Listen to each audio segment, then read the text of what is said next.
வெட் ஸ்க்ரூபர்னு என்னென்னு சொல்லி பார்க்கலாம். ஸோ வெட் ஸ்க்ரூபர்னால் கேஸில் இருக்கிற டஸ்ட்டை ரிமூவ் பண்ணி அதை க்ளீன் கேஸாக மாற்றி அனுப்புகிறது தான் வெட் ஸ்க்ரூபர். ஸோ இதில் வெட்னா என்னென்னா ஈரப்பதம். ஸோ நம்ம இங்கே வாட்டரை யூஸ் பண்ணுறோம். கேஸில் உள்ள தேவையில்லாத டஸ்ட் எடுக்கிறதுக்கு வாட்டரை யூஸ் பண்ணுறதுனால ஸோ இதை வெட்டுங்கிறோம். ஸோ இது வெட் ஸ்க்ரூப்பர். இது வேறு இது பார்த்திங்கன்னா வெட் ஸ்க்ரூப்பர். ஸோ இது ஒர்க்கிங் பிரின்சிபல் சொல்லி என்னென்னு பார்க்கலாம். டஸ்ட்டு கேஸ் இந்த ஹோபருக்குள்ளே நம்ம அனுப்புகிறோம்.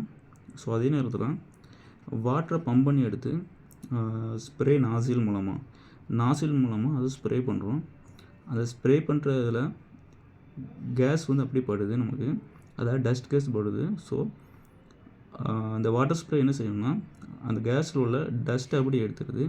ஸோ டஸ்ட்டை எடுத்து அந்த வாட்டர் வந்து அப்படியே நமக்கு ஹோபரோட அடிப்பக்கத்துக்கு வந்துடுது.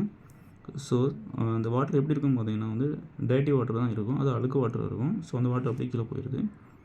ஸோ மிச்சமுள்ள கேஸ் பார்த்திங்கன்னா நமக்கு வந்து க்ளீன் கேஸாக இருக்குது. க்ளீன் கேஸ் வந்து அப்படியே மேலே போயிடுது. மேலே போய் நமக்கு க்ளீன் கேஸாக அவுட் ஆகிடுது.